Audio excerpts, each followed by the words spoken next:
Everyone, welcome back. जैसा कि हमने क्लास 11 की एनसीईआरटी स्टार्ट करी थी, जिसमें हमने अपना चैप्टर नंबर 1 कंप्लीट कर लिया था ज्योग्राफी की, और आज हमारा चैप्टर नंबर 2 है जो कि है the origin and evolution of earth. इसमें हम अपने अर्थ का कैसे ओरिजिन हुआ, कैसे वो बनी और कैसे कैसे वो अभी तक इवॉल्व होती जा रही है, कैसे इवोल्यूशन हो रहा है उसका, वो सब आज हम इस चैप्टर में पढ़ेंगे।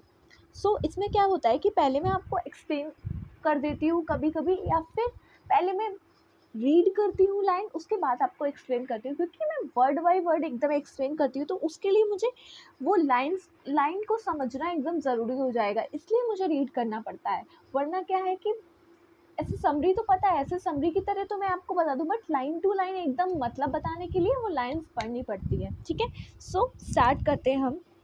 Do you remember the nursery rhyme twinkle twinkle little star?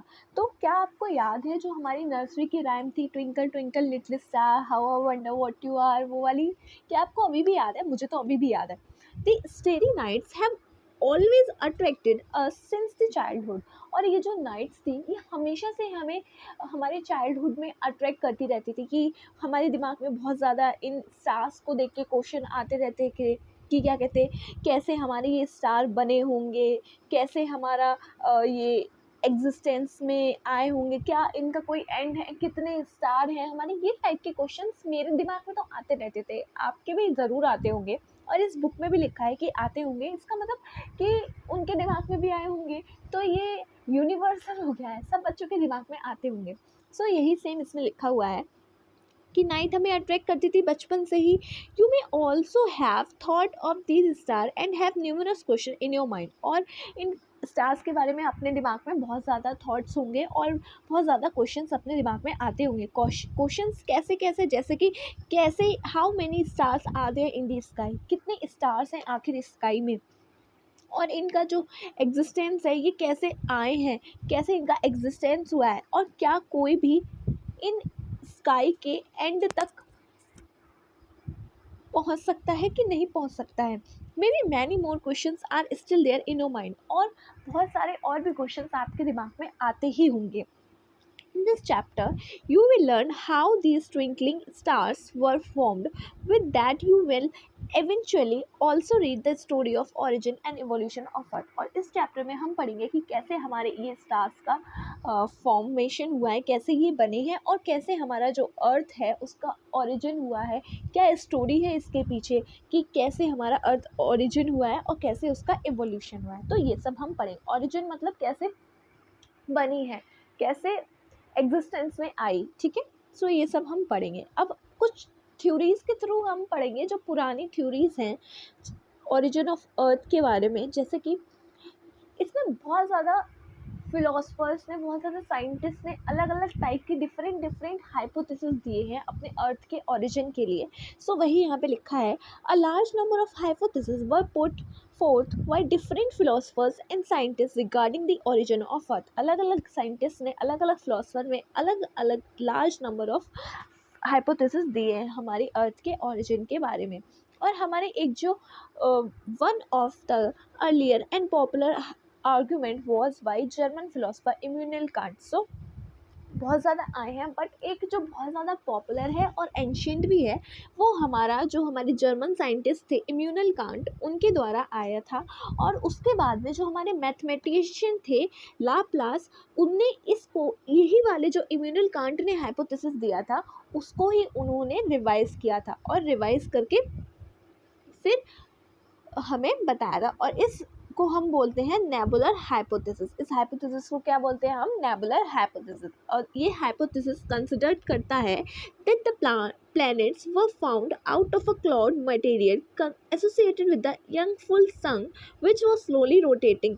क्या हुआ इस हाइपोथेसिस का मतलब ये है, मतलब इस हाइपोथेसिस में बताया गया है कि जो प्लैनेट्स हैं, अभी जो अपने प्लैनेट्स हैं, वो ऐसे फॉर्म हुए थे, वो एक क्लाउड के जो मटेरियल था उससे फाउंड हुए। मतलब ये जो अपने जो अलग अलग टाइप के जो प्लैनेट्स हैं, अर्थ, मरकरी, वीनस, ये सब जो है वो एक ही क्लाउड के फॉर्मेशन से हुए हैं, उनका अलग अलग मटेरियल है जिसके थ्रू ये फॉर्म हुए हैं, ऐसा इस हाइपोथेसिस में कहता है। और ये जो क्लाउड जो था वो स्लोली स्लोली हमारा जो यंगफुल सन था उसके चारों तरफ घूमता रहता था स्लोली स्लोली। और फिर उसके बाद में 1950 में ऑटो स्मिथ थे in Russia and Carl Weizsacker in Germany somewhat revise the nebular hypothesis. So इन लोगों ने इसको रशिया में और जर्मनी में अपने जो नेबुलर हाइपोथेसिस था उसको फिर से रिवाइज किया और ज़्यादा उसको डिफरेंट किया और उसको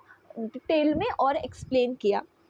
उन्होंने कहा they consider that the sun was surrounded by solar nebula containing mostly the hydrogen and helium along with what may be termed as dust. So उन्होंने कहा कि जो हमारा सन है उसके चारों तरफ पहले क्या कहता कि सन के चारों तरफ एक क्लाउड था वो घूमता रहता था। और फिर उन्होंने कहा जो रशिया वाले और जर्मनी वालों ने इसको रिवाइज किया कि जो सन है उसके चारों तरफ जो एक एक ना वो घूमता रहता है, एक नेबुला, सोलर नेबुला घूमता रहता है।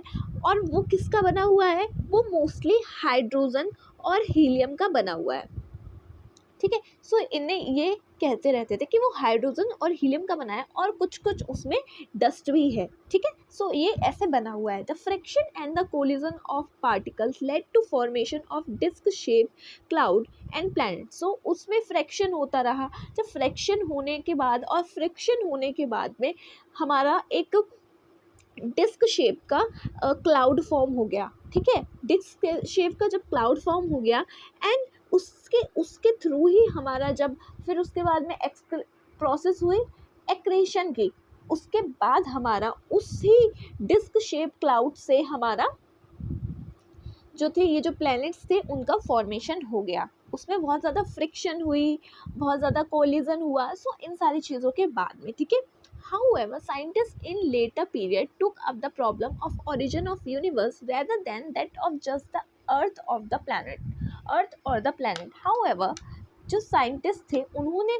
लेटर इसमें कुछ कुछ प्रॉब्लम बताई कि हमारे अर्थ के ओरिजिन के लिए, हमारे यूनिवर्स के ओरिजिन के लिए, कि क्या कहते हैं ये सिर्फ और सिर्फ अर्थ या फिर एक प्लैनेट के बारे में नहीं है, ये पूरे हमारे यूनिवर्स के ओरिजिन के बारे में। ठीक है, सो अब हमारे मॉडर्न थ्योरी में जिसमें हमने अपने पूरे यूनिवर्स का ओरिजिन देखा, वो कैसे हुआ? Origin of universe modern theories में the most popular argument regarding the origin of the universe is the big bang theory. I hope आपने ये नाम पहले भी सुना होगा। सो जो हमारे अभी के जो साइंटिस्ट थे, मॉडर्न साइंटिस्ट, उन्होंने यूनिवर्स के ओरिजिन के लिए एक बिग बैंग थ्योरी बताई जिसको हम एक्सपेंडिंग यूनिवर्स हाइपोथेसिस भी बोलते हैं।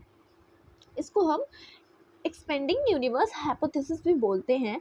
Edwin Hubble in 1920 provided evidences that the universe is expanded. और 1920 में हमारे जो हबल थे उन्होंने हमें इसका एविडेंस भी बताया कि जो हमारा यूनिवर्स है वो अभी भी एक्सपेंड करता जा रहा है। जैसे जैसे टाइम पास हो रहा है वैसे वैसे हमारी जो गैलेक्सी हैं वो मूव करती जा रही हैं और एक दूसरे से डिवाइड भी होती जा रही है, फर्दर अपार्ट, और अलग भी होती जा रही हैं। ठीक है, you can experiment and find what does the expanding universe mean. अब आपको ये लग रहा हो कि आखिर ये एक्सपेंडिंग यूनिवर्स का मतलब क्या है, तो सबसे पहले मैं आपको बता देती हूँ कि आप एक बलून लो। ठीक है, अरे ये तो बन ही नहीं रहा है, ये नहीं बनेगा इसमें। सो इमेजिन सर्कल ही कर लेते। ठीक है, एक सर्कल, एक बलून है, अभी हमने इसमें हवा नहीं भरी है, अभी ये ऐसे ही है। फिर और हमने यहाँ पर क्या कर लिया है, एक चेन कर लिया है, इसमें देखते हैं। ठीक है, ये बलून है अपना, अभी ये ऐसे ही है, इसमें हमने एक छोटा सा चेन कर लिया है। ठीक है, अब जैसे जैसे हम इसमें हवा भरते जाएंगे, जैसे जैसे इसमें हवा भरेगी वैसे वैसे ये जो छेद है वो बड़ा होता जाएगा। जितनी जितनी हवा भरेगी उतना उतना बड़ा छेद होता जाएगा। आप नहीं तो आप ये एक्सपेरिमेंट करके भी देख सकते हैं। बलून लेना, बलून में पहले हवा भरने से पहले छेद कर लेना, छेद करने के बाद में उसमें जब आप गैस देंगे तब वो उसको देखेंगे कि जो बलून का जो छेद है वो बड़ा होता जा रहा है। आई होप कि क्या कहते हैं बलून के छेद की वजह से वो शायद हवा आपकी फूल भी ना पाए तो आप उसमें छेद मत करिएगा, आप उस पर कोई पेन से मार्क लगा लीजिएगा। जब आप उस पर पेन पे मार्क लगा लेंगे तो आपको ज़्यादा अच्छे से समझ में आएगा, क्योंकि वो मार्क जो है वो धीरे धीरे बड़ा होता जाएगा। ऐसे ऐसे डॉट डॉट का करके कुछ छोटा सा मार्क बना लीजिएगा, ठीक है। सो सेम यहाँ पे यही लिखा हुआ है, take a balloon and mark some point on it to represent the galaxy. So एक बलून लो और उस पर एक पॉइंट लगा लो जिसको आप गैलेक्सी मान लो, उस पॉइंट को गैलेक्सी मान लेना, ठीक है। Now if you start inflating the balloon, और जब आप उसमें गैस जो है भरते जाएंगे, the point marked on the balloon will appear to be moving away from the each other as the balloon expanding. और जैसे जैसे बलून बढ़ता जाएगा वैसे वैसे जो मार्क होगा वो भी बड़ा होता जाएगा, और जो हमारा मार्क जो है वो अपनी जगह से आगे बढ़ता जाएगा, उस जगह पे नहीं रह जाएगा, ठीक है। सो ये आप करके देखिए। सिमिलरली जो हमारे गैलेक्सी का जो डिस्टेंस है, एक दूसरे के बीच का distance between the galaxy is also found to be increasing and thereby. So ऐसे ही हमारा जो गैलेक्सी का डिस्टेंस जो है वो डिस्टेंस इंक्रीज होता जा रहा है। Universe is considered to be expanding, और ऐसे हम कहते हैं कि जो हमारा यूनिवर्स है वो हमारा एक्सपेंड होता जा रहा है। यही है हमारी expanding theory. However, you will find that beside the increasing the distance between the point on the balloon, the point themselves are expanding। और हमने ये देखा है कि जो हमारा पॉइंट है उसकी डिस्टेंस चेंज, उसकी डिस्टेंस बढ़ने के अकॉर्डिंगली वो पॉइंट भी बढ़ता जा रहा है। सो ये भी हम देख रहे हैं। This is not in accordance with the fact scientists believe that thought the space between the galaxy is increasing. Observation do not support the expansion of galaxy. But हमारे जो साइंटिस्ट हैं वो कहते हैं कि उनके बीच का, गैलेक्सी के बीच का डिस्टेंस तो इंक्रीज हो रहा है, लेकिन जो हमारी गैलेक्सी है वो बढ़ती जा रही है। वो उसका उन्होंने अभी तक कोई भी एविडेंस नहीं दिया है, और वो ये भी कह रहे हैं उन्होंने कोई ऐसी ऑब्जर्वेशन नहीं फाइंड करी है जिसमें कि उनको ये लगे कि हमारी जो गैलेक्सी है वो बढ़ती जा रही। गैलेक्सी नहीं बढ़ रही है, हमारी गैलेक्सी के बीच का जो डिस्टेंस है वो बढ़ता जा रहा है, मतलब एक्सपेंड करता जा रहा है। So the balloon example is only particular partially correct. So balloon का एग्जाम्पल सिर्फ एक पॉइंट तक करेक्ट है कि जो हमारा डिस्टेंस है वो बढ़ता जा रहा है, बट हमारी जो बलून का वो जो पॉइंट जो है उसका वो बड़ा नहीं होता जा रहा है। लेकिन बलून में जब हम करेंगे तो वो पॉइंट हमारा बड़ा होगा, लेकिन रियल में हमारी जो गैलेक्सी है उसका बड़ा होने का अभी तक कोई भी ऑब्जर्वेशन नहीं हुआ है। The big bang theory consider the following stages in the development of the universe. अब बिग बैंग थ्योरी ने हमारी कुछ स्टेजेस हैं जो कि यूनिवर्स के डेवलप्ड होने में इसने कंसिडर करी हैं। फर्स्ट क्या है, बिगिनिंग में उनका कहने का मतलब था कि बिगनिंग में जो पूरा मटेरियल था, all matter forming the universe existing in one place in the form of tiny ball singular atom.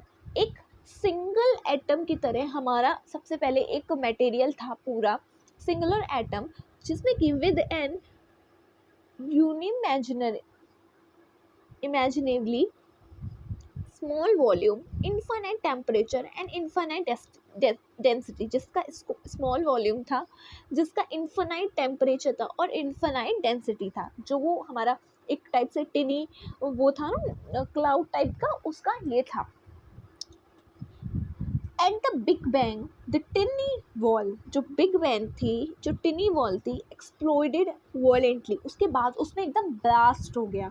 This led to huge expansion. जब ब्लास्ट हो गया तो उसमें बहुत ज़्यादा, मतलब जब ब्लास्ट होगा तो चीज़ चिथिर बिथिर जाएगी ना, मतलब ऐसे जब किसी में ब्लास्ट होगा तो वो अलग अलग अपने अलग अलग जगह में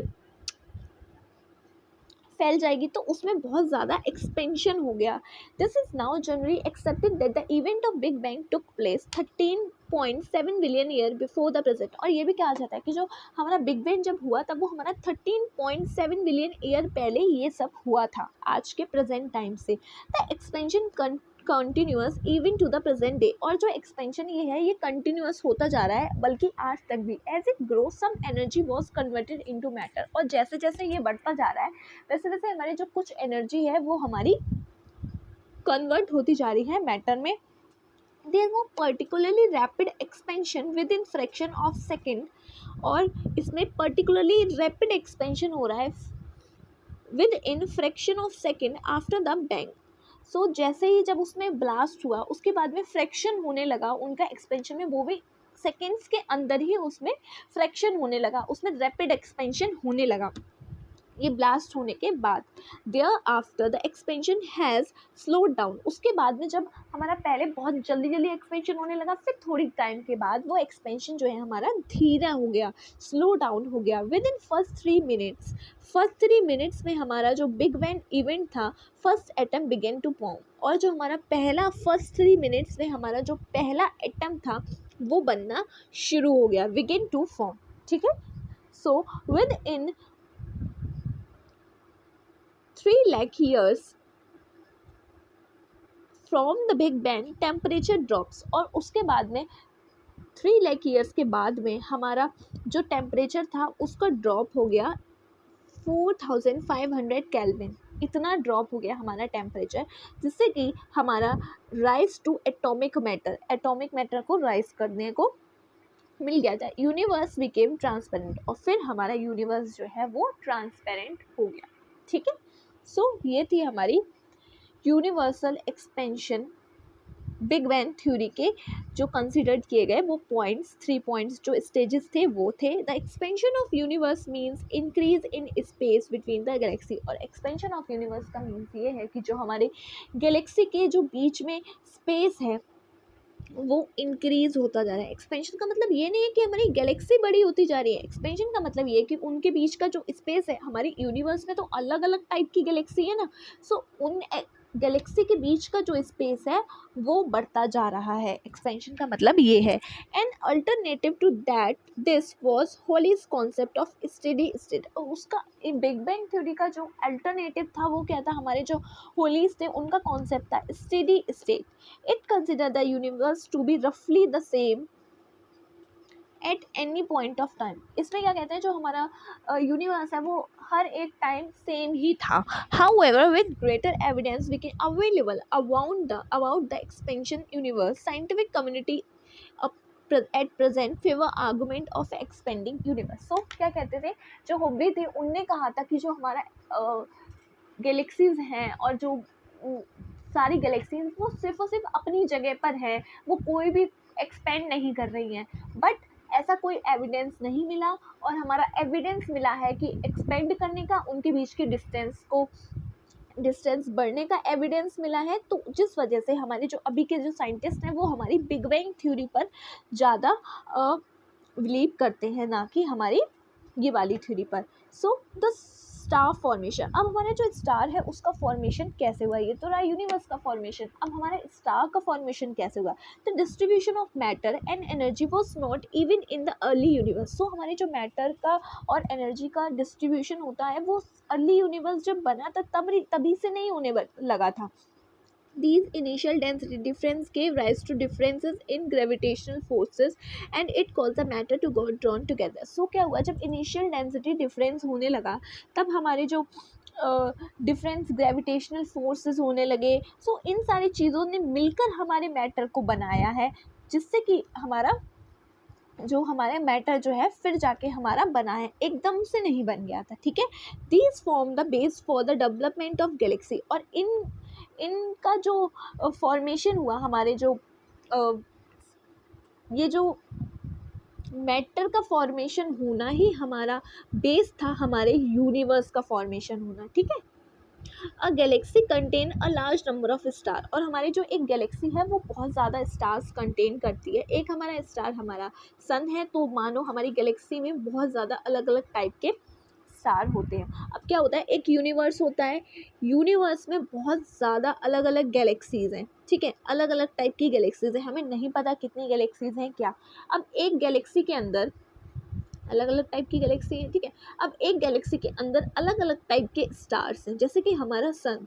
ठीक है, अब हमारे सन एक स्टार है। ठीक है, अब हमारे एक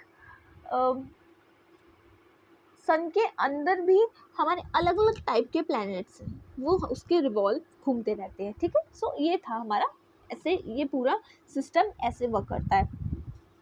क्या था, कहाँ पे थी मैं, These form the base for the development of galaxy. So ये उनका गैलेक्सी का बेस फॉर्म करते हैं। A galaxy contain large number of stars, और हमारी गैलेक्सी जो है वो large number of star contain करती है। Galaxy spread over vast distance that are measured thousands of light year. So हमारी जो गैलेक्सी है वो बहुत ही ज़्यादा वास्ट एरिया में, इमेजिन करो जब हमारी एक प्लेनेट हमारा अर्थ जो है वो इतना ज़्यादा वास्ट है, उसके बाद जो अलग अलग अलग अलग प्लैनेट्स होंगे वो भी इतने ज़्यादा वास्ट होंगे, फिर उसके बाद हमारा एक स्टार जो कि सन है वो भी इतना बड़ा है, जब हमारा पूरा सोलर सिस्टम इतना बड़ा है तो जो हमारे गैलेक्सी के अंदर अलग अलग टाइप के सोलर सिस्टम होंगे, जब वो इतने बड़े हैं, अलग अलग टाइप के बड़े बड़े को जब कंबाइन करेंगे तो फिर हमारा जो एक गैलेक्सी है जो इन सबको कंटेन करता है वो कितना वास्ट होगा, कितना बड़ा होगा। तो उस वजह से हम जो अपनी डिस्टेंस है उसको हम लाइट ईयर में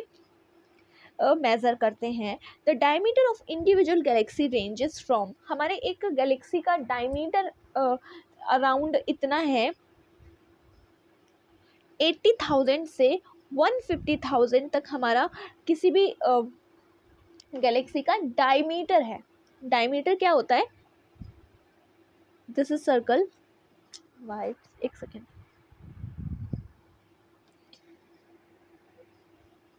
ये सही से वर्क नहीं कर रहा है।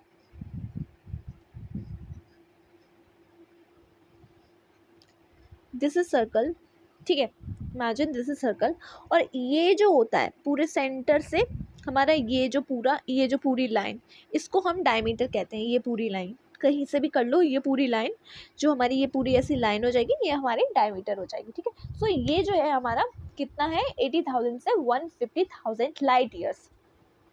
A galaxy star to form by accumulation of hydrogen gas in the form of very large cloud called nebula. और जो हमारे गैलेक्सी के जो स्टार हैं वो हमारे हाइड्रोजन गैस को अकोमुलेट कर लेते हैं, जिससे कि हमारा जो लार्ज क्लाउड का फॉर्मेशन होता है जो कि हम क्या कहते हैं, जिसको नेबुला। अब अभी मैंने आपको क्या बताया कि जो सबसे पहले हमारे क्या बताया गया था कि हमारा एक नेबुला है, एक नेबुला से हम अपने अर्थ का ओरिजिन बताते हैं, ठीक है। हमारा ओरिजिन, हमारा जो नेबुला है, नेबुला कंटेन करता है हाइड्रोजन, हीलियम और अदर डस्ट, जिससे कि वो हमारे एक यंग सन के चारों तरफ घूमता रहता है। तो वैसे ही इसमें आप बता रहे हैं कि जो हमारा गैलेक्सी है वो एक स्टार का फॉर्म करने के लिए हमारे जो हाइड्रोजन गैस है उसको एक्यूमुलेट हो गई है, मतलब ऐसे कंबाइंड सी हो गई है, और उसके बाद हमारा एक बहुत बड़ा लार्ज क्लाउड बना, जो कि हम जिसको कहते हैं nebula. Eventually growing nebula develops localized clumps of gas. These clumps continue to grow into even denser gases body giving rise to formation of star. और ये जो नेबुला जो है वो एक टाइप से कंटिन्यूसली क्लम्प्स बना लेता है, और जब वो क्लम्प्स बना लेता है तो वो हमारे डेंसर बॉडीज को और हमारे स्टार को फॉर्मेशन करता है, ठीक है। The formation of star is believe to have taken place some 5 to 6 billion year ago. So हमारा जो स्टार का फॉर्मेशन बिलीव किया जाता है कि वो 5 to 6 बिलियन ईयर एगो माना जाता है कि इतने पहले हुआ है स्टार का formation. A light year is measure of distance and not of time. अब हमारा जो लाइट ईयर है वो डिस्टेंस का मेजर है, टाइम का मेजरमेंट नहीं है, ठीक है। Light travel eight A speed of 30,000 kilometre पर सेकेंड। सो हमारी लाइट की स्पीड कितनी है? इतनी है। लाइट हमारी इस स्पीड से ट्रेवल करती है। Considering this distance the light will travel in 1 year is taken to be 1 light year. So हमारी जो लाइट की जो डिस्टेंस है, ठीक है, पूरी लाइट की जो डिस्टेंस है इतनी है, ठीक है। अब वो 1 ईयर के अंदर जितनी डिस्टेंस कवर करेगी वो हमारी 1 लाइट ईयर होगी। सो इमेजिन कितनी ज़्यादा, और अभी हमारा यूनिवर्स कितना ज़्यादा, उसका डायमीटर कितना है 80,000 से 150,000 लाइट ईयर। सो इमेजिन कर सकते हैं हम कितना ही बड़ा होगा। सो वो कितना इक्वल हो गया हमारा 9.461 इंटू 10⁻21 किलोमीटर, इतना हो गया, ठीक है। The mean distance between the sun and the earth is, और जो अर्थ और सन के बीच की जो मीन डिस्टेंस है वो हमारी इतनी है। In terms of light year it is, और लाइट ईयर के टर्म्स के हमारी इतनी मिनट्स है ये, ठीक है। मिनट्स में लिखते हैं लेकिन हम उसको टाइम नहीं मानते, वो हमारी डिस्टेंस है। अब हमारा फॉर्मेशन ऑफ प्लैनेट, हमारे जो प्लैनेट है उसका फॉर्मेशन जो है वो कैसे हुआ, प्लैनेट्स जो है उनका। The following are consider to be the stages in the development of planet. बहुत ज़्यादा स्टेजेस हैं हमारे प्लैनेट के डेवलपमेंट में। क्या क्या है? The stars are localize lumps of gas within a nebula. जो हमारा स्टार जो है वो हमारा एक गैस का लम्ब है हमारे, जिसको हम नेबुला के अंदर जो है हमारा एक नेबुला है, उसके अंदर हमारा सन है, मतलब एक स्टार है जो कि हमारा लम्ब्स ऑफ गैसेस है, मतलब गैसेस के लम्ब्स है, ठीक है। The gravitational force within the lumps led to the formation of core to the gas cloud and huge rotation disc of gas. So जो उसके अंदर जो लम्ब्स हैं, जो हमारे स्टार के अंदर लम्ब्स हैं, वो हमारे एक गैस के क्लाउड को, उसके कोर को फॉर्म करते हैं, जिससे कि वो हमारी जो डिस्क जो है, हमारी गैस जो है, वो बहुत ज़्यादा मतलब रोटेट करने लगती है, और हमारी जो गैस जो है उसके अराउंड कोर जो है वो dust develops around the gas core. So हमारी जो जब वो बहुत ज़्यादा तेज़ तेज़ रोटेट करने लगती है तो उसके आसपास हमारी डस्ट बन जाती है, ठीक है। ये हमारी फर्स्ट थी। सेकेंड क्या है, in a next stage the gas cloud start getting considered and matter around the core developed into small rounded object. These small rounded objects by the process of cohesion developed into with the called planetesimal ना planetesimal गलत हो गया, sorry. सो जब ये हमारे बहुत ज़्यादा dust को अपने आसपास में अकुमुलेट कर लेती है, तो जो हमारी गैस, जो हमारा नेक्स्ट स्टेज में क्या होता है, हमारी जो गैस का जो क्लाउड है वो हमारा कंडेंस होने लगता है, और फिर हमारा जो मैटर होता है उसके जो अराउंड जो मैटर होता है वो हमारा स्मॉल स्मॉल राउंडेड ऑब्जेक्ट में कन्वर्ट होने लगता है, ऐसे ऐसे कन्वर्ट होने लगता है। और इस प्रोसेस को हम small rounded object by process, और इस प्रोसेस किस प्रोसेस से, हमारी कोहेजन डेवलप प्रोसेस से होने लगता है, जिसको हम प्लैनेटेजिमल भी बोलते हैं। Large bodies star forming by collision and gravitational attraction cause the material to stick together. Planetesimals are a large number of smaller bodies. और फिर अलग बड़ी बड़ी टाइप की बड़ी बड़ी स्टार की बॉडीज़ का फॉर्मेशन होने लगता है हमारी कोलिजन और हमारी जो ग्रेविटेशनल अट्रैक्शन है ना, जो ग्रेविटेशनल फोर्स है उसके अट्रैक्शन की वजह से हमारे ये सारे जो मटेरियल ये जो अलग अलग हुए हैं ना, ये सब कोलाइड होने, मतलब एक साथ मिलने शुरू हो जाते हैं, मतलब एक बन जाते हैं, ठीक है, ऐसा होने लगता है। इसके थ्रू हमारा जो है एक स्मॉलर बॉडी से हमारी लार्ज नंबर बॉडी बन जाती है, और उसके बाद में हमारा एक फाइनल स्टेज होती है जिसमें हमारी जो large number of small planetesimal activate to form a. So वो जो लार्ज नंबर स्मॉल जो प्लैनेटेरिज्म बना था वो हमारे अब लार्ज बॉडी को फॉर्म कर देता है, इन सबको कंबाइन हो जाती है तो फॉर्म हो जाती है, जिससे कि जिसको हम बोलते हैं एक प्लैनेट, ये हमारा प्लैनेट हो जाता है। सो ये था हमारे प्लैनेट का फॉर्मेशन। अब हमारे पास दो रह गए हैं, एक हमारा अर्थ का फॉर्मेशन और हमारा अभी है बहुत ज़्यादा है। सो अब हमारा अर्थ का इवोल्यूशन कैसे हुआ, हमारे अर्थ कैसे इवॉल्व होती रही। So do you know that planet Earth initially was a barren rock and hot object within a tiny atmosphere of hydrogen and helium। पहले हमारी अर्थ जो थी उसमें सिर्फ और सिर्फ मतलब कुछ नहीं था, वो बेकार थी, बस रॉक टाइप से थी, और उसकी जो बहुत ज़्यादा उसमें गर्म थी, बहुत बहुत ज़्यादा ही हीट थी उस पर, बहुत ही ज़्यादा गर्म थी, और उसका एटमॉस्फेयर के नाम पे सिर्फ, अभी तो हमारी नाइट्रोजन भी है, ऑक्सीजन है, कार्बन डाइऑक्साइड है, अलग अलग टाइप की हमारे को गैस देखने को मिल जाती हैं, बट पहले क्या था, सिर्फ हमारी दो टाइप की गैसेस थी। क्या क्या थी वो, एक हाइड्रोजन थी और एक हमारी हीलियम थी। तो आज हमारे this is for present day picture of the earth. So आज के बहुत टाइम पुरानी की बात है ये। Hence there may have been some event processes which may have caused these changes from rocky barren or hot earth to a beautiful planet with ample amount of water and conductive atmosphere favoring the existence of life। so पहले हमारी बहुत ही बिल्कुल उपजाऊ land नहीं थी, बहुत ही ज़्यादा ऐसी रहने लाइफ पॉसिबल थी ही नहीं, इतनी गर्म थी, इतनी बेकार थी, रॉक थी बस वहाँ पे।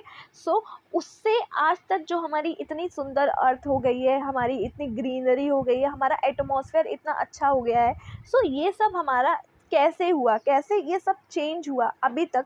सो ये हुआ section, following section you will find out how the period between the 4600 million year and the present led to the evolution of life on the surface of earth। और कैसे हमारा ये जो इतने ईयर्स पहले की ये बात है, और कैसे इतने ईयर में हमारा अब जाके हमारी जो अर्थ पे हमारा रहने के लायक हो गई है, इस पे लाइफ एग्जिस्ट करने लगी है। The earth has a layered structure, हमारी अर्थ का जो है वो लेयर्ड स्ट्रक्चर है। इंटीरियर में अगर हम देखें हमारी अर्थ के अंदर लेयर है, from the outer most end of the atmosphere to the centre of the earth the material that exist is not uniform. So हमारी जो, एक सेकेंड, मैं अभी जैसे हमारी ये सर्कल है इसको हम ऐसे आधे पार्ट में डिवाइड कर लेते हैं, उससे मैं आपको समझाती हूँ।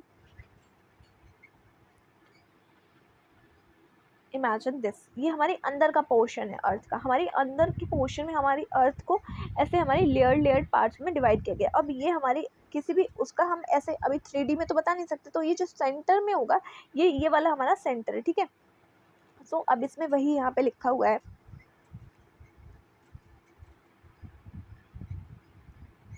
जो हमारी मतलब कहाँ गया ये, हाँ, ये जो हमारी यहाँ से लेके यहाँ तक का जो पूरा मटेरियल है वो यूनिफॉर्म नहीं है, मतलब एक मटेरियल नहीं है, अलग अलग टाइप का मटेरियल है। और ऐसा भी नहीं है कि अगर एक अलग अलग टाइप का मटेरियल तो वो एक ही क्वांटिटी में है, वैसा भी नहीं है, अलग अलग हमारा मटेरियल जो है वो एग्जिस्ट करता है इसमें। The atmosphere matter has a least density, और जो हमारा एटमोसफेयर का जो मैटर है उसकी बहुत ही कम डेंसिटी है। From the surface to deeper depth the earth interior has different zone and each of these contain material with different characteristics. So हमारी जो इंटीरियर में हमारी अर्थ के अलग अलग टाइप के मटेरियल हैं, उनके अलग अलग डिफरेंट जोन हैं, और जो कि हमारे डिफरेंट मटेरियल कंटेन करते हैं, उन सबकी अलग अलग करेक्टरिस्टिक्स है। इंटीरियर ऑफ अर्थ के बारे में हम अपने सेकेंड चैप्टर में, इसके जो नेक्स्ट चैप्टर है हमारा थर्ड चैप्टर, वो उसमें हम पढ़ेंगे पूरी हमारी कौन कौन सी लेयर्स है, हमारी क्रस्ट है, हमारी लिथोस्फेयर, हमारी मेंटल, स्टेनोस्फेयर, कोर, ये सब क्या है, ये सब हम उसमें पढ़ेंगे। अब हमारा आता है इवोल्यूशन ऑफ लिथोस्फेयर। अब हमारा लिथोस्फेयर, सबसे पहले मैं ये बता दूं, हमारी जो अर्थ होती है उसमें 3 लेयर होती हैं। एक हमारी क्रस्ट होती है, और एक हमारी मेंटल होती है, और एक हमारी कोर होती है। सो ये जो हमारी क्रस्ट होती है और ये मेंटल होती है, ये मेंटल का आधा पार्ट ये वाला और हमारी क्रस्ट का पोर्शन, इसको मिला के हमारा लिथोस्फेयर बनता है। और लिथोस्फेयर ही हमारी जिस पे हम चल पाते हैं, अभी हम चल रहे हैं, वो हमारा लिथोस्फेयर है, क्योंकि ठीक है ऐसा है। The earth was mostly in a volatile state during the primordial state. जो हमारी अर्थ जो थी पहले वोलेटाइल स्टेट में थी, मतलब ऐसी टाइप से लावा टाइप में थी, ठीक है। Due to gradual increase in density temperature inside has increase. So हमारी जैसे जैसे इंक्रीज हुई, हमारी डेंसिटी जैसे जैसे इंक्रीज हुई, वैसे ही हमारे जो अंदर का जो टेम्परेचर था अर्थ का वो इंक्रीज होने लगा। As a result the material inside starting getting separated depending on their density. So हमारे जो अंदर का जो मटेरियल था वो ना, जैसे जैसे हमारी डेंसिटी डिफरेंट अलग अलग होने लगी, इंक्रीज होने लगी, वैसे अपनी डेंसिटी के अकॉर्डिंगली हमारा जो मटेरियल था वो हमारा अपनी जो पोजीशन था उसको चेंज करने लगा। दिस अलाउ हैवियर मैटर, और जो हमारा जो हैवी मैटर था वो हमारा जैसे आयरन, वो हमारा अंदर रह गया।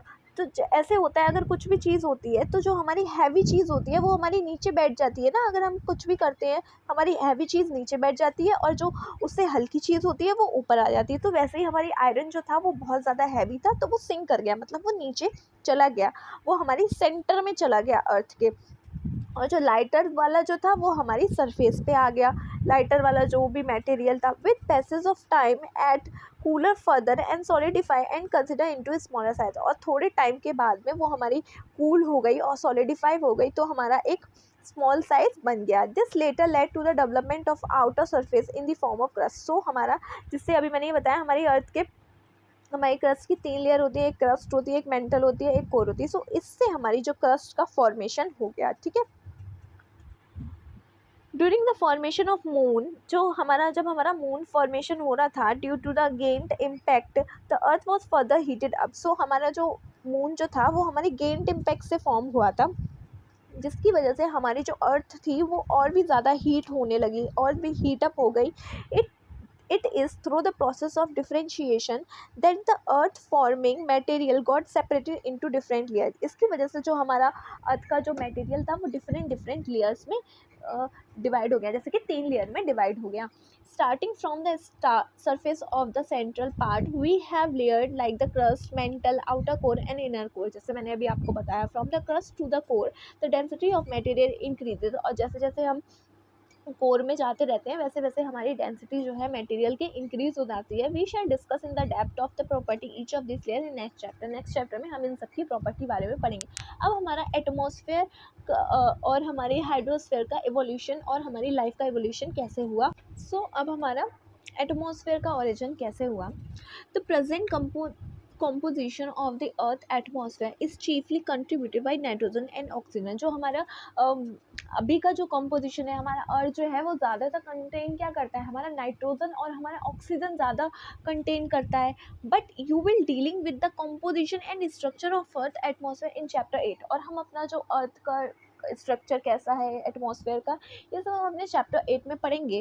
But there are 3 stages in the evolution of present atmosphere. But इसमें 3 स्टेजेस हैं हमारे जो प्रेजेंट एटमॉस्फेयर है उसका इवॉल्व होने में.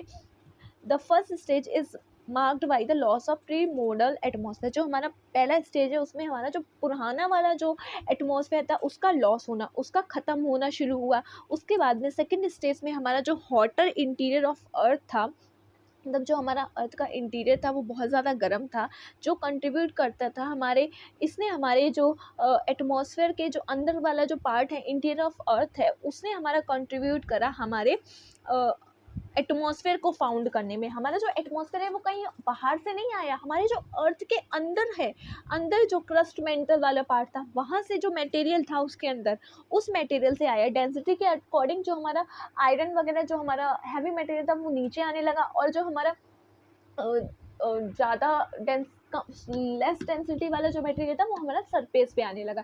जो और भी कम डेंसिटी वाला था वो हमारे ऊपर चला गया, हमारे अर्थ के भी बाहर निकल गया, तो वो हमारा क्या हो गया, हमारा एटमॉस्फेयर हो गया. फाइनली उसके बाद जो फाइनल स्टेज आया, the composition of atmosphere was modify the living world through the process of photosynthesis. और फिर उसके बाद हमारा जो प्रोसेस ऑफ फोटोसिंथेसिस के थ्रू हमारा जो लिविंग वर्ल्ड का जो अभी एटमॉस्फेयर है वो फाउंड हुआ. और ये इसका स्ट्रक्चर वगैरह ये सब हम अपने चैप्टर नंबर 8 में पढ़ेंगे. The early atmosphere with the hydrogen and helium is supposed to be have stripped off as a result of solar wind. और जो हमारा early atmosphere था उसमें सिर्फ और सिर्फ ये चीज़ें पाई जाती थी, हाइड्रोजन, हीलियम, और वो किसका रिजल्ट था, वो हमारे सोलर विंड का रिजल्ट था. This happens not only in case of Earth but also in all terrestrial planets which were supported to have lost their predominant atmosphere through the impact of solar wind. So हमारी सिर्फ और सिर्फ अर्थ के साथ ऐसा नहीं हुआ है कि उसने अपना पुराना वाला एटमॉस्फेयर है वो खो दिया है, बल्कि जो हमारे और भी एटमॉस्फेयर है, जो टेरेस्ट्रियल प्लैनेट्स हैं, उनके साथ भी ऐसा हुआ है जिन्होंने अपना एटमॉस्फेयर जो है वो हमारे सोलर विंड के इम्पैक्ट की वजह से खो दिया है. ठीक है. During the cooling of earth, और हमारे जब अर्थ कूल कर रही थी तब हमारी गैसेस और हमारे एवोपरेशन जो थे, वाटर वेपर थे, वो हमारे रिलीज हो रहे थे हमारे अर्थ के सॉलिड पार्ट में. जो हमारा अर्थ का जो इंटीरियर था, सब कुछ हुआ हमारे अर्थ के इंटीरियर से ही है. जो हमारे अर्थ का इंटीरियर पार्ट थी, जब ये बहुत ज़्यादा कूल हो रही थी तो जो यहाँ का जो मटेरियल था वो हमारा अर्थ का, वो हमारा कूल होने लगा, मतलब कूल होने के टाइम पे ये रिलीज होने लगा हमारे इंटीरियर से. This start the evolution of present atmosphere. और जब कूल होने के बाद में ये हमारा रिलीज होने लगा तब जाके हमारा ये जो इसके आसपास का ये जो एटमॉस्फेयर है वो हमारा बन गया.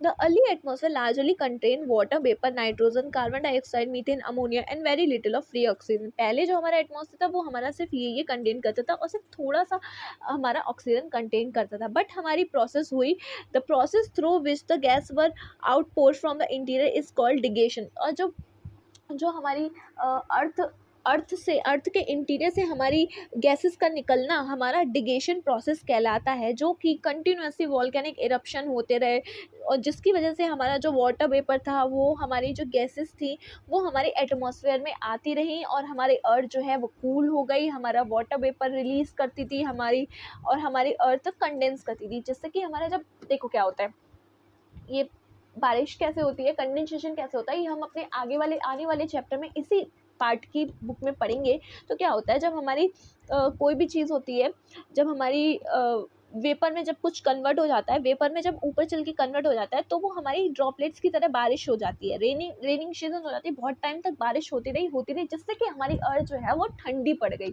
बहुत सालों तक बारिश हुई है, इसलिए हमारी अर्थ ठंडी हुई थी।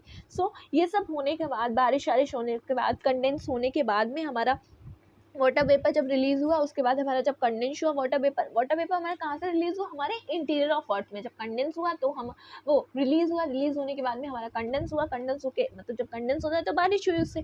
सो हमारी कार्बन डाइऑक्साइड हमारे एटमॉस्फेयर में आई and got dissolve in rain water and temperature further decreases.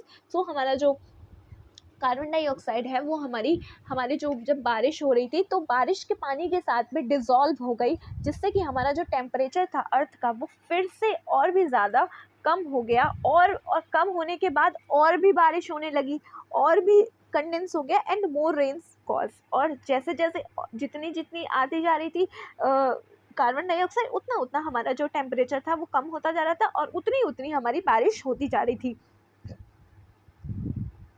और हमारी rainfall falling on to the surface got collected into depression to give rise to ocean. और जब हमारी रेनफॉल इतनी हुई कि रेनफॉल होते होते हमारी पानी जो कलेक्ट हुआ उसने हमारे ओशियन जो अभी बने हैं वो हमारे बारिश से बने हैं। पुराने टाइम पे सोचो कितनी बारिश हुई होगी जो अभी तक इतने ओशियन बने होंगे, कितनी सालों तक हुई होगी।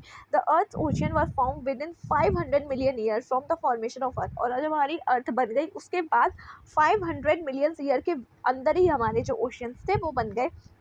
और ये हमारे बताते हैं कि जो हमारे ओशन है वो हमारे 4000 मिलियन ईयर एगो बने हैं, मतलब इतने पुराने हैं। और some time around 3800 million year ago life begin to evolve. और इतने टाइम पहले हमारी जो लाइफ है वो बनना शुरू हुई है। ऐसे हमारे ओशियन आए और हमारा एटमॉस्फेयर आ गया अराउंड 2500 मतलब 2500 to 3000 million year before the present. अभी टाइम के the process of photosynthesis get evolve. और उसके बाद में हमारी फोटोसिंथेसिस की प्रोसेस इवॉल्व हो गई। Life was confined to the ocean for a long time.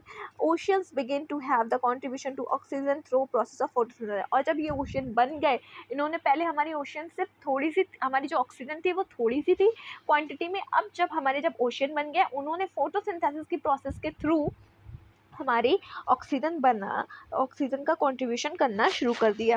Eventually oceans were saturated with oxygen and 2000 million year ago oxygen begin to flood the atmosphere. और उसके बाद 2000 मिलियन ईयर पहले हमारी oxygen flood होना, मतलब oxygen का flood, एकदम से बाढ़ आ जाना हो गया, वैसे हमारी ऑक्सीजन की बाढ़ आनी शुरू हो गई। अब हमारी लाइफ का एग्जिस्टेंस कैसे हुआ?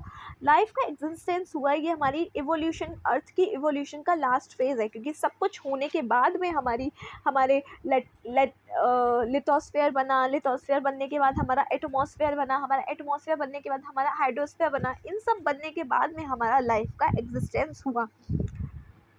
It is undoubtedly clear that initially the earth or even the atmosphere of the earth was not conducive for the development of life। पहले हम क्लियरली और अनडाउटेबली ये कह सकते हैं कि जो हमारी पहले अर्थ थी वो हमारी लाइफ को एग्जिस्ट कर पाए ऐसी हमारी नहीं थी। टाइम के साथ ये सब हुआ है। Modern scientist refers to the origin of earth as a kind of chemical reaction which first generated complex organic matter and assembled them. This assembled was such. पहले हमारे अभी की जो मॉडर्न साइंटिस्ट है वो हमारी अर्थ को एक केमिकल रिएक्शन की तरह बोलते हैं कि हमारी एक केमिकल रिएक्शन की जगह पहले हमारी क्या हुआ, कॉम्प्लेक्स ऑर्गेनिक मैटर जनरेट हुआ, जिसने कि हमारा असेंबल्ड, सबको एक्सेंबल्ड मतलब एक साथ में कनेक्ट करना, मतलब असेंबल्ड करना शुरू कर दिया। This assemble was such that they could duplicate themselves, converting inanimated matter into living subject। और उसके बाद ये जो assembled वाला जो वो था, उसने अपना जो हमारा जो मैटर था उसको हमारे लिविंग सब्जेक्ट्स में कन्वर्ट करना शुरू कर दिया। The record of life that exist on that planet in different period is found in rock in the form of fossil. और जो हमारी रिकॉर्ड लाइफ का एग्जिस्टेंस का फॉर्म्ड किया जाता है वो हमारे प्लेनेट पे डिफरेंट पीरियड के, जो जैसे कि अब हमें ये जानना हो कि पहले हमारी कैसी लाइफ होती थी, कैसी होती, वो हमारी फॉसिल फ्यू उसके जो जिस टाइप के फॉसिल होते हैं उस टाइप की हमारी लाइफ होती है। जो हमारे पुराने फॉसिल्स होंगे उनके थ्रू हम हमारी रॉक पर जो फॉसिल्स होंगे उनके थ्रू हम जान सकते हैं कि कैसी वहाँ की डिफरेंट पीरियड की डिफरेंट लाइफ कैसे कैसे थी। Microscopic structure closely related to the present form of blue algae which have found in geographical formation which older than some 3000 million year ago. It can be assumed that the life began to evolve around sometime 3800 million year ago. और फिर हमने fossil found करे हमारे blue algae के, जो कि हमारे 3000 million year एगो फाउंड हुए हैं, जिससे कि हम अभी कहते हैं कि जो हमारी अर्थ का हमारी लिविंग लाइफ का जो हमारी अर्थ की जो लाइफ का एग्जिस्टेंस हमारे 3800 मिलियन ईयर 3800 मिलियन ईयर एगो हुआ था। इससे हमें पता चलता है कि हमारे अर्थ को एग्जिस्ट करने के लिए सबसे पहले हमारा लिथोस्फीयर बना, सबसे पहले हमारा यूनिवर्स बना, यूनिवर्स के बाद हमारा स्टार बना। अब देखो मैं आपको पूरे एकदम उससे बना दे रही। सबसे पहले हमारा यूनिवर्स का एग्जिस्टेंस आया, यूनिवर्स के बाद हमारा स्टार बना, स्टार के बाद हमारा प्लैनेट्स बने, प्लैनेट के बाद हमारा प्लैनेट के बाद हमारे एक अर्थ आई, ठीक है। अर्थ में हमारा लाइफ का एग्जिस्टेंस हुआ। अब अर्थ में भी हमारी अलग अलग लेयर्स बनी। वो कौन कौन सी लेयर्स थी? सबसे पहले हमारा लिथोस्फीयर बना, लिथोस्फीयर के बाद हमारा एटमॉस्फेयर बना, एटमॉस्फेयर के बाद हमारा हाइड्रोस्फीयर बना। जब ये तीनों चीज़ें बन गई उसके बाद हमारी जो लाइफ है उसका एग्जिस्टेंस हुआ, क्योंकि इन सारी चीज़ों के लिए हमें लाइफ की एग्जिस्टेंस के लिए इन सारी चीज़ों की ज़रूरत पड़ती है। तो यही थी हमारी प्रोसेस पूरी, कैसे हमारी अर्थ इवॉल्व हुई, कैसे एक वेरिड बिल्कुल बेकार एकदम अनउपजाऊ अर्थ से जिस पे लाइफ एग्जिस्ट नहीं कर पाती, जो एकदम बहुत ज़्यादा गर्म थी, एकदम टेम्परेचर बहुत ही ज़्यादा था, जिसका अब जाके हमारी इतनी सुंदर और इतनी ब्यूटीफुल बन गई है, जिस पे हमारी इतनी ज़्यादा लाइफ, इतनी ज़्यादा स्पेसीज़, अलग अलग टाइप की बायोडाइवर्सिटी एग्जिस्ट करती है। ये सब हमने फॉर्मेशन देख लिया है, और ये सारी जो चीज़ें हैं ये हम आगे चलकर अपनी डेप्थ में इनका फॉर्मेशन देख लिया। अब इनमें क्या क्या होता है, इनके अंदर इनका क्या स्ट्रक्चर है, इनका करेक्टरिस्टिक्स क्या है, वो हम आगे अपने आने वाले चैप्टर्स में देखेंगे। सो ये रहा इसका चैप्टर। अब हमारा थर्ड चैप्टर जो नेक्स्ट चैप्टर है वो है हमारा इंटीरियर ऑफ अर्थ, जिसमें हम अपनी लेयर्स के बारे में पढ़ेंगे, क्रस्ट, मेंटल, कोर, इन सब के बारे में, उनका कैसे एग्जिस्टेंस हुआ वो सब पढ़ेंगे, ठीक है। और क्या क्या करेक्टरिस्टिक है, वो कौन कौन से मटेरियल कंटेन करती है, आयरन किस में होता है, निकल किस में होता है, सीमा किस में होता है, सियाल किस में होता है, ये सारी चीज़ें हम उसमें पढ़ेंगे। ओके, तब तक के लिए थैंक यू। देखते रहिए आप मेरी ऐसी सीरीज़। और हमारी जो पॉलिटी है क्लास 11 की इंडियन कॉन्स्टिट्यूशन एट वर्क वाली, वो भी कंप्लीट हो गई है। वो आप जाके प्लेलिस्ट में देख सकते हैं मेरे चैनल पे, और नहीं तो आप मेरे डिस्क्रिप्शन में देख सकते हैं, मैं वहाँ पे आपको ये लिंक प्रोवाइड कर दूँगी। और जो ज्योग्राफी है हमारी, जो इंडियन फिजिकल ज्योग्राफी, जो हमारा इसका पार्ट सेकंड है, ये पार्ट फर्स्ट है क्लास 11 का, और वो पार्ट सेकंड है, वो मैंने पहले कंप्लीट कर लिया है। सो वो भी आप जाके देख सकते हैं, वो भी कंप्लीट हो गई है। और अब जो इसके बाद में क्या लेके आना है मुझे, वो भी बता दीजिए, जिससे कि मैं आपके लिए वही वाली NCERT लेकर आऊँ। और कोई भी फीडबैक हो, कुछ भी प्रॉब्लम हो, तो आप मुझे कमेंट करके पूछ सकते हैं। और मेरे चैनल को सब्सक्राइब कर दीजिए और बेल आइकन प्रेस कर दीजिए, जब भी मैं अपनी वीडियो डालूँ तो आपको नोटिफिकेशन मिल जाए। Thank you.